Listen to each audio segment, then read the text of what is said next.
talking about that in a little bit. But it is interesting because I talked to so many different people on this show, so many prominent people, and I've been watching Don Lemon for years on TV, and so I decided to hit him up. I know he's got this new memoir coming out, and I said, "Hey, Don, I'd love to get you on the show." And he responded back to me immediately, and he said, "I'm actually a fan of your show, and I would hit you up and send you a DM." And so it certainly is a pleasure to be joining us on the show right now. Don Lemon, his new memoir, "I Once Was Lost, My Search for God in America." Don, it is a pleasure to have you on the show, my friend. How are you? I'm doing well. It's a pleasure to be on the show. I wish that I could get away with what you do, but I would be kicked out of not even polite circles, but impolite circles. But maybe I'll adopt that. Maybe I should. Maybe I'm just being too careful and too nice sometimes. But I really do. I think what you do is fantastic. I really appreciate you saying that, Don. I used to be a lot nicer, I'll be honest with you, but ever since these MAGA Republicans started to call into this show, and you should see the emails I get every day, I said, you know what? I'm going to give it right back to them. Yeah. Maybe that's against what Michelle Obama said when she said, when they go low, we go high. But I don't know. That's another story for another show. I certainly want to talk to you about your new memoir that's out. I believe it just came out September 10th.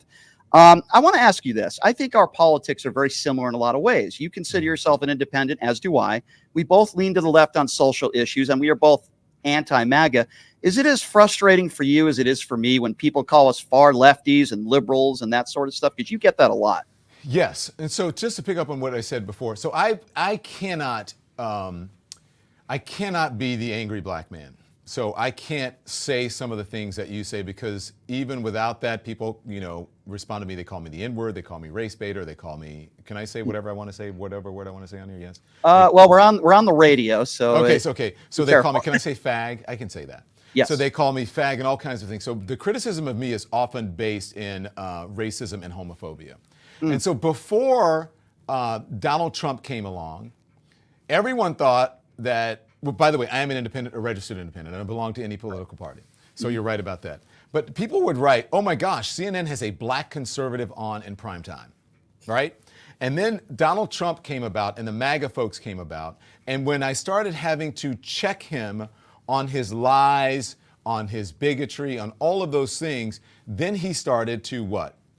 To start to say call me out, right? Start to say mean things about me, derogative things, because I was telling the truth about him and he didn't like it. So he started calling me the dumbest man on television and the liberal left, and then his folks caught on and they started doing those things, none of which is true. I'm actually not a liberal. Yes, socially, do I have some leanings that are liberal? Yes.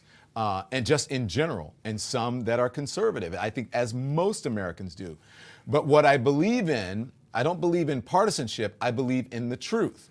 So when he says that I am all of these things, it's because he's not telling the truth. And I'm telling the truth about him or about MAGA and how they rationalize every single thing. It is, look, it's a cult, Brian. It is a cult. It's cult-like behavior, or cultish. Listen, some of my videos went viral when I went to some Trump rallies, and I called it a Klan cult. And the reason why I said that is because these, first of all, predominantly white, predominantly middle-aged white people. I've seen the Confederate flag at these rallies, and I've seen the bigotry. I feel like, Don, in 2024, I'm talking specifically about MAGA Republicans. You and I both have, Trump supporter friends of ours. You've talked about that, and I have. I'm talking about the far right. They seem to hate people like you. They don't like people like me either, because of the color of your skin or maybe your sexuality. And I feel like this is the base of the Donald Trump MAGA Republican Party today. How do you feel about that, and do you agree? Well, look, I feel like we always have to caveat and say, not everyone, right? Because then they'll say we're calling us. And so I will say this, if it doesn't apply to you, it doesn't apply to you, right? Because it's like they think there are Marxist, leftists, or whatever on the left or whatever. And people, if you're not one of those, you go, okay, fine. Then you're not talking. But they seem to take offense because it's something inside. Do I think that the base of the party is racist? Is that what you're asking me? Yeah. Yes, I do. Yeah, I agree. Because if they weren't, then you wouldn't see and hear the stuff that they talk about. You wouldn't hear them over-indexing on DEI and diversity, equity, and inclusion, and all of these things. That they sort of over-index on these issues that quite frankly, instead of being so judgmental about them, maybe they should just be more curious about them to understand, why African Americans feel the way that they have, and understanding, as I'm sure you do, that African Americans have a unique history with America that, quite frankly, European Americans, I say, don't. And because white is not a race, right? You have German Americans, you have Irish Americans, you have British Americans who come from the UK. You have all of these kinds of Americans. Right. White is not a race. And that's what we need to, that's what people need to realize in this country, is that just because you're white, that's not a race. I think calling somebody a DEI hire, they've even done that with Kamala Harris. You might as well just call her the N-word. I say that to people who use the term DEI hire. I think it's the Republican 2024 replacement to the N-word. Well, it used to be affirmative action hire, and people used to call me that because when I first came to CNN, I was I think it was my 40s. And people thought I was in my my 40s, and they would go, "Who is this affirmative action hire? Look at him. He's 12 years old." And I was like, "No, I'm 40 years old, and I worked in about 8 news markets before I even got here." Yeah, you've had an unbelievable career. You don't just get hired at CNN like that. Right. Just the I'd already been at NBC Network News. Right. You're a national anchor. And it's so infuriating when people make statements like that, and I even go back to, I try to listen to people like you, people who look like you. I don't know what it's like to be black. I don't know what it's like to be pulled over because of the color of my skin. I don't know what it's like to be followed, in an electronics store because people might think I'm shoplifting because of the color of my skin. So what do? I listen to people like you that don't have the same pathway that I do. And I think that's important. I don't think enough people do that. I want to go back to your interview with Vivek Ramaswamy. It was controversial, right? And he's trying to tell you on CNN how to think as a black man. I thought you were in the right completely. I've had Vivek on this show. I think he's extremely insulting at times and condescending. Do you still go back to that interview? Because in a way, that's kind of what we're talking about now. Do I go back to that interview? No, I try not to dwell on the past, but I also try not to dwell on ignorance. Did I know that I was right? Of course I did. Did that mean that the people around me knew that it was right? People who were trying to make spaces for people like that. And yeah, I knew it was right. I knew I was right. So I don't really dwell on it. But I do find it embarrassing for him to see his behavior throughout this campaign. Yeah. It is embarrassing. And culture. But you're not like a real American. And then he just keeps going back for more, him and other folks in that party, and I don't understand why. He is a man of color. He's not a black American, right? He is a man of color. And just his behavior is shocking to me. And he has done so well that he does not need to be, I feel, in the position where he puts himself because it's the shortest line to the front, if you know what I'm saying. Ego, and he's an attention getter. I think that's those two combined. I want to talk to you, of course, about Elon Musk. I thought you did such a great job, Don, in that interview and holding him accountable in a respectful way. It just seemed like he didn't want to be held accountable for anything. And you knew that, listen, you knew probably going into that interview, listen, you were going to challenge him. This is a man who doesn't want to be challenged. And what do you take from that interview now? I mean, I saw your comments on The View about it, and like I said, I thought you did a great job. I think you're good at a lot of things, but I think you're really good at holding people accountable while you're interviewing them in real time. And he just couldn't handle it. Well, let me say that I am in active litigation with Elon and X. So there's not much I can say. Some things I cannot say, I should say. But let's just say anyone who is in power and has that much power, even beyond Elon Musk, most people don't really like to be challenged. Right. And it is, I find in this day and time that people have a very difficult time answering questions about what they say and what comes out of their mouths. And that's it, or making excuses or rationalizing the behavior of a certain former president. And so I think it's just the time that we're in. But certainly as a journalist, I don't pull punches. And if you care anything about American democracy, then you should respect the fact that a journalist, and I'm meaning the people who are listening, all of us, that a journalist has a job to ask questions without fear or favor. So many great poignant moments in that interview, including when he used his sources as random people that make statements on X. If you remember that, it just. But absurd. that happens to you. I mean, I listen to people you and they go, well, just because, and I heard it somewhere. I mean, look at the dogs are eating the cats. Well, that's what people I'm hearing people are saying around me. By the way, one of the women who started that apologized because she actually found her cat. Correct. In the right? basement. She had blamed a neighbor, right. And she found her cat, but nobody's picking up on that, J.D. Right. Vance. Right. Exactly. It's despicable and it's disgusting. If you're just joining us, Don Lemon. I've been watching him on television for years. Great journalist. He's got a new memoir, which we're going to talk about. I Once Was Lost, My Search for God in America. All right, let's talk a little bit about Melania Trump. So I have been on the offensive. I'm not a Melania Trump fan. I don't think she's a very good person, and I speak my mind on this show. You had put out a video last week, and it was in regards to her memoir, I believe, her audiobook, where she's talking about what she had to go through when her husband was shot at. And you kind of like rolled your eyes a little bit. I don't think you did anything wrong. I totally understand where you were coming from. This is a woman who makes no appearances with Donald let me Trump. say this. Can I say this? Sure. Because I actually didn't. And I will tell you, this is the first time that I've spoken about this. I actually did not put that video out. I am running a business now, right? Before I worked for a company. Now I'm running a business. I hire people to help me with my social media. They will ask me, we need a reaction shot from you, looking intently, we need you laughing, and then we need you doing a questioning one, right? And so that video they put out without my knowledge, and I didn't even see it. And when someone said, hey, this video is out there, when I got wind of it, I said, take it down immediately. It looks callous. Because whether I agree with the former First Lady or not, she does have certain opinions about what happened to her husband, and she's welcome to those, and I don't want to look like I'm making fun of anyone. I don't feel like I owed the people who are criticizing me any explanation, because nothing I say is going to change their minds. It's almost like the sky is falling. They only have negative things to say about me, so I don't feel a need to explain to them. What I did was I took it down as soon as I saw it, and I told them, you cannot do this again. And they said, we understand this is a learning experience for us. But I don't want to throw my team under the bus.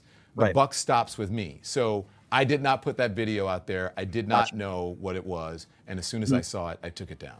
Thank you for clarifying that. I was unaware of that, and I'm sure my listeners were as well. It's just not who I am. I'm not that kind of person. Sure, I understand that completely. And we can both criticize Melania Trump for certain things. But yeah, when it comes to an assassination attempt, there's certainly, we don't want to mock people for that. And I'm with you on that. I don't want to bombard you with CNN questions, because I'm sure you're tired of getting whatever you want. Time and time again. I feel like you were one of the few people on CNN, and I liked watching Chris Cuomo as well. You challenge people. I used to challenge him. Right. I remember when you guys would have your talk at the end of your show for a few minutes. I really enjoyed that. Yeah. Let me start with Chris Cuomo. And I know you don't speak for him, but he's been defending Donald Trump a lot lately, right?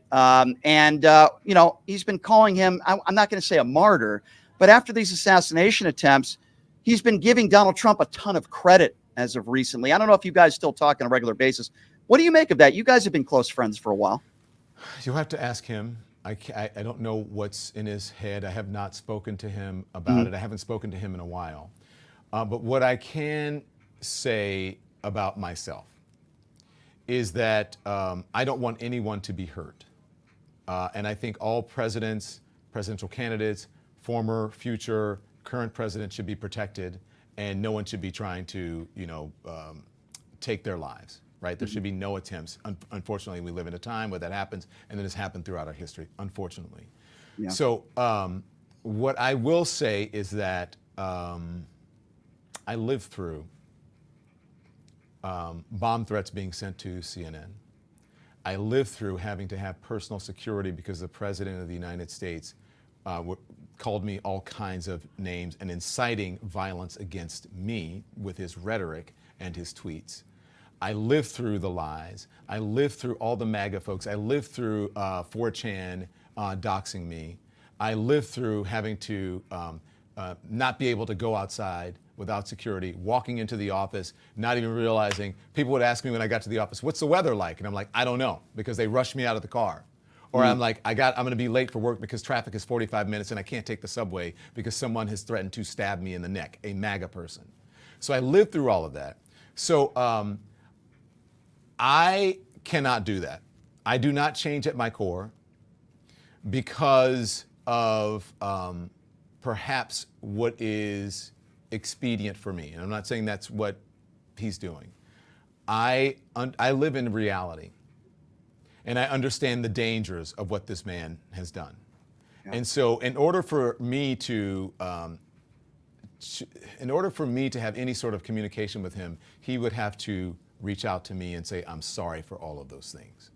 And then I could talk to him. But I can't overlook everything that he has done and start changing my tune about him, because he has incited the most violence, at least I know in modern history, as a president and a presidential candidate than anyone. And the fact that he is blaming Democrats and Kamala Harris for this, I just think it's absolutely absurd and ridiculous. It is ridiculous. And I know you had mentioned, my next question was going to be, if you were in a room alone with Donald Trump, I know you had mentioned you really probably wouldn't have much to say to him unless he truly apologized to you. He's never apologized to anybody. Unless he accepted an interview. If he wants to accept an interview with it, I would totally do it, but I think he's too afraid to do it. Well, Don, if you were in private with this man after what he's done to you personally, when it comes to I'm sorry you had to go through, that's horrible, by the way.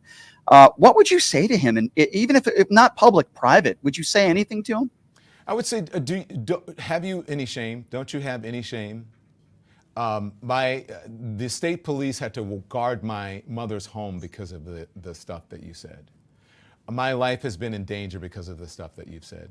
I've been in courtrooms giving victim impact statements because of the things that you've said, that you have co-opted your supporters to think that you are a deity and that you can do no wrong. And I've been in a courtroom where they try to pretend, after they are caught calling CNN 20 times and threatening my life, that they are some kind of victim in all of this because you victimized them. That's what they are saying. Do you have any shame? What if it was your family that this was happening to? And also, why do you lie so much? You lied to me in an interview when I asked you directly, and I believe I was the first journalist to do it, if you were racist. And you said there's not a racist bone in my body. Why did you lie to me? And why do you actually believe the that comes out of your mouth and what you're saying? You should be ashamed of yourself, and you should be nowhere near the White House or any role as a public servant ever again. That's what I would say to him. I couldn't agree with you more, by the way, on that one. I wanted to get and I want to talk about your memoir. I want to just ask you another CNN question, just in regards to Jake Tapper and Dana Bash, who I have a lot of respect for. I'm sure you do as well. They seem like really good people. I felt like, though, in that first presidential debate, the one with Joe Biden and Donald Trump, they didn't fact check Donald Trump at all. I was a little bit disappointed in that. And I want to get your perspective from your career as a great journalist. Did you feel like they should have given a little bit of pushback as a moderator to fact check? So, caveat, I love both of those people. I think that they're really good journalists. And the last debate, I believe that, yes, the last debate that they did was with me. I believe it was in Detroit. It was the three of us moderating that debate. So I know what that is like. And I know that it is a tough job. Me, personally, I believe that there should be fact-checking during the debate, inconsistencies and inaccuracies. And I actually liked what David and Lindsay did during the ABC debate. And this whole sort of hoopla and this fake and false equivalency about they didn't fact-check Kamala. Kamala Harris was not lying. She didn't lie, 40 some times or however many times during the debate. And so you cannot say, well, if you fact check this one, then you have to fact check whatever. Well, maybe that other person isn't lying. Yeah. And it doesn't need the amount of fact checking. So I would much prefer a debate that has fact checking in it. Agree with you. Question? Yes, it absolutely does. And I'm with you on that one. 150. Because you can't go back and correct it. Right. By the time it comes out of the mouth and it goes into the atmosphere, it's out there and people believe it. Agree with you. We're on the same page there. In regards to Kamala Harris, the attacks from the far right, I get it on this show all the time. She slept her way to the top. She's a DEI hire. Her laugh. Donald Trump calls her dumb. This is, as we would agree, a highly educated woman who was elected in San Francisco, became a senator, worked hard her entire life. They do the same thing with Ocasio-Cortez, mocking her because, God forbid, she's a bartender that paid her way through school. As a black man living in this country, what do you make of those attacks from the far right, attacking this woman because allegedly she had a relationship with Willie Brown 40 years ago, and yet the man who they support is a liable sexual abuser? What do you make of these attacks, Don? Well, number one, he just said he's going to be the protector of women, right? And so that is, if you're going to be the protector of women, then you should believe in autonomy, body autonomy for women, and you don't want to, shame people for their relationships. She slept her way to the top. How many times has Donald Trump cheated on his wives? Mm-hmm. How many kids does he have by different babies' mamas, as they say? Okay? And so, and as far as DEI, what political experience did Donald Trump have before he ran for president? Was he the alderman? Was he the city councilman? Was he the attorney general? Was he the mayor anywhere? Was he a congressman? Was he a senator? No. He was a failing businessman, right? Because who bankrupts casinos? Who sues everybody? Who, according to Kellyanne Conway, built his businesses off the backs of poor people? Her words, not mine. So if anyone is a DEI hire, it is Donald Trump, who was put into place because of identity politics, because of the MAGA identity politics movement. We want someone who is like us, who can speak for either our bigotry or our racism or our phobia or whatever it is, or can speak to our wanting more of a tax cut, even though I know better. I just want more money. So if anyone is a DEI hire, it's Donald Trump. So stop telling a black person that they are a DEI hire. And if anyone slept his way to whatever it is, to the middle or whatever, it is Donald Trump. And stop shaming women about who they want to have relationships with. She's a grown ass woman. She can have a relationship with whoever she wants to and stop doing it. And by again, the way, her resume speaks for itself. She is the sitting vice president right now. Was just going to say that. Also a wonderful family, a wonderful stepmother to her 2 children, and a close-knit family. Last question to this, then I want to get to your memoir. What would be your message to somebody like a Tim Scott or a Byron Donaldson? These types of people, that happen to be black, that say Donald Trump is great for black people in this country. Dr. Ben Carson. What would you say to these people that happen to be black that are standing by Donald Trump? I would say, look, you as an American, you have the right to support whoever you want to support for any political office. But you don't have to denigrate and embarrass yourself in order to do it. You don't have to demonize your own people in order to do it. You don't have to stand on a stage and say, I just love you, man, with all of this cringe-worthy stuff. You don't have to put on a sort of minstrel act in order to gain political prominence or whatever. And let me also just say this. You don't have to just do something that you think is sort of counterintuitive or that is going to gain you political power and prominence simply because it's the shortest line to the front. Yeah, I agree. 100%. So that's what I would say to them. So just be true to who you are, but you don't have to be embarrassing about it. And I think many within the far right in the MAGA Republican Party are not true to who they are, and I think that's what's sad. I know they're not, because let me tell you why. Because even the supporters of Donald Trump and who are MAGA or whatever in the administration now have worked for them, they would say one thing on a pre-interview, right, with the booker. They would say one thing in the green room. They would say another thing when they were on the set for me. And then when the director goes 3, 2, 1, go, they would become someone else. And I would say, wow, what happened? I thought you just told me that Donald Trump was embarrassing. He should stop that. And you don't know if you can continue to support him because of the shit that he says. You reminded me of a story that Eric Swalwell told me on this show where he goes into the restroom just outside the House chambers, and he sees Ted Cruz in the restroom. Ted Cruz gives him a high five and says what a great job he's doing. And Swalwell's like, it's almost like they just flipped the switch, right, Don? Yeah. If the cameras aren't on there, they all know who Donald Trump is, except for maybe a Marjorie Taylor Greene and maybe a few others. I think for the most part, these MAGA Republicans, they know who Donald Trump is, but yet they just put on this act because I think they're afraid of him. They kiss the ring. Well, they know. Listen, and all you have to do is ask Anthony Scaramucci, who was there. Now he's like, okay, I know. Let me just tell you. I've been there, and let me tell you, the guy is horrible. He's this, he's that. But he doesn't have to come on television now and defend him. So he tells the truth about him. And sadly, I mean, he had to, ended his career in politics, but not as an investor, but in order for him to get there. Sure. And the Mooch is a personal friend of mine. He does this show all the time. Same and here. Love the His Mooch. wife. Yeah, Such a great family and a nice guy and smart, intelligent, the opposite of Donald Trump. I want to talk to you about your new memoir, which I believe just came out.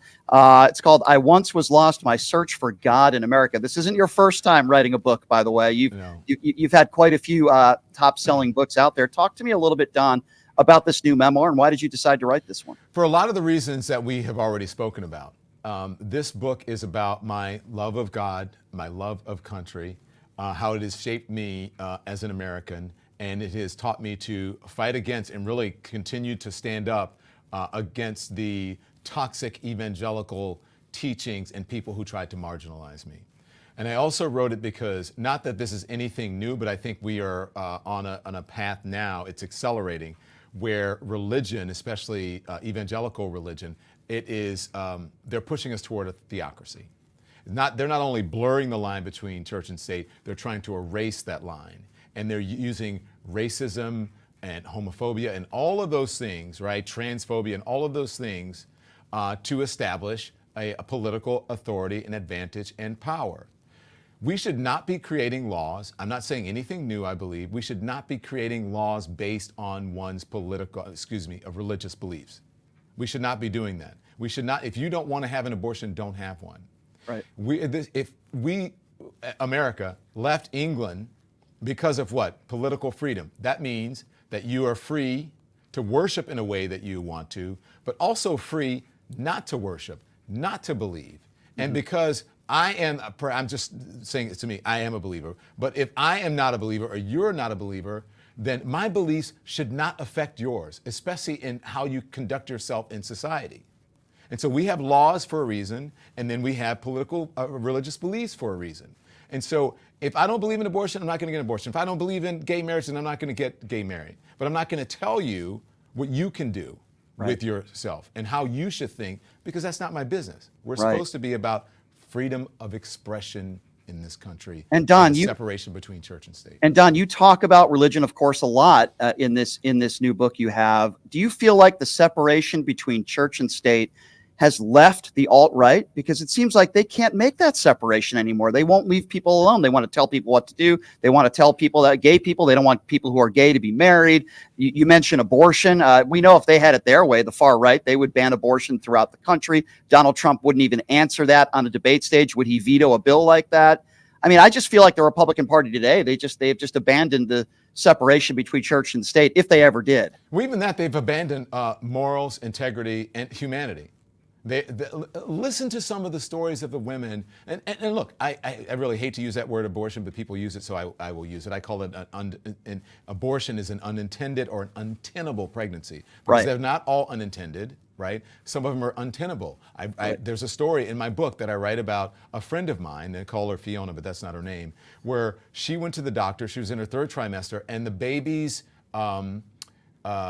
organs were growing outside of the body, and it was incompatible with life. So the baby was not going to live no matter what, right? Mm-hmm. And she could not, they could not give her something to speed up the pregnancy, right?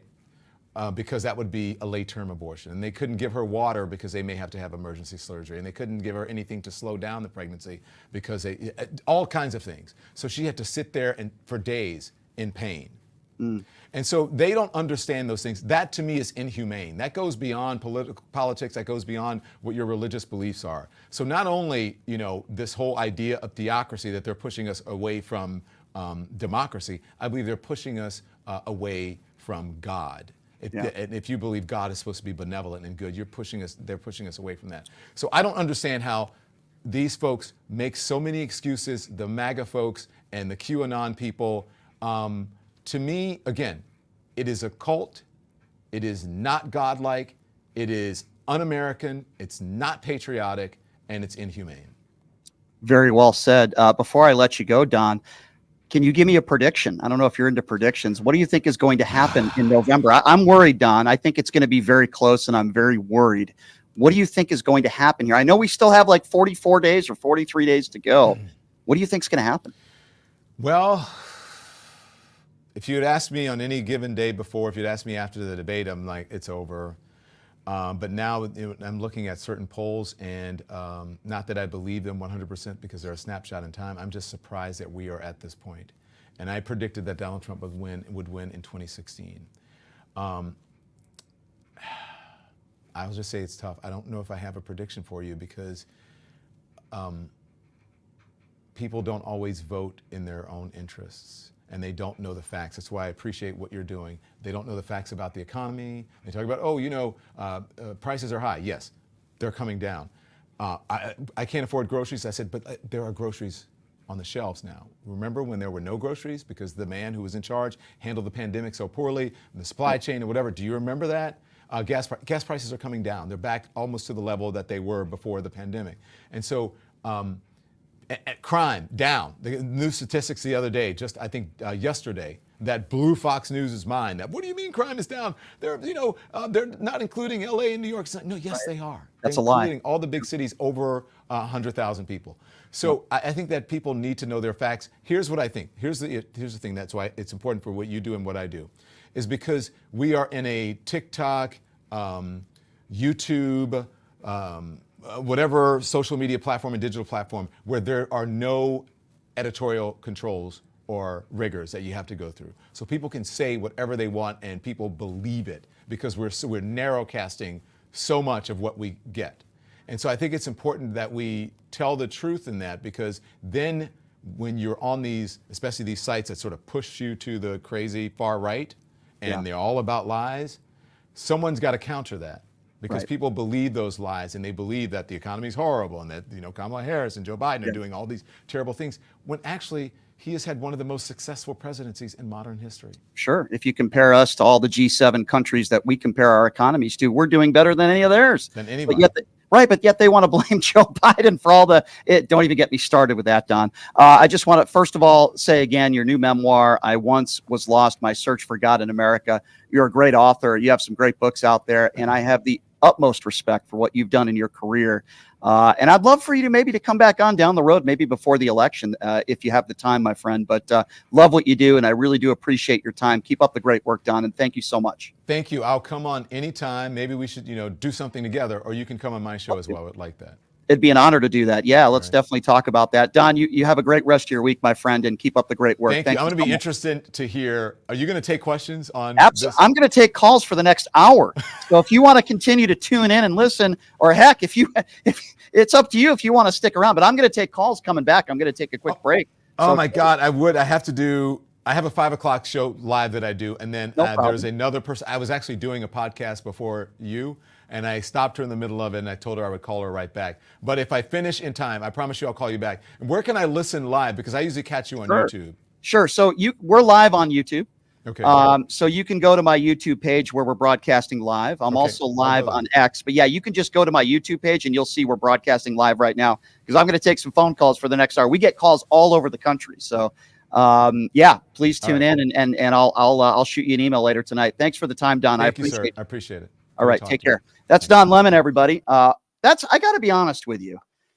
That was one of my. I've had some big names on this show, and I've had some great interviews that I've done over the years in my 20-year career. That was one of the more enjoyable interviews that I've ever done. So articulate, so intelligent, to the point, answers every question honestly. I've always respected Don Lemon very much so, but I'm a bigger fan even now. And I really do appreciate him taking the time to join us. We are going to take some phone calls on this, and Don Lemon will probably be listening, as he just said.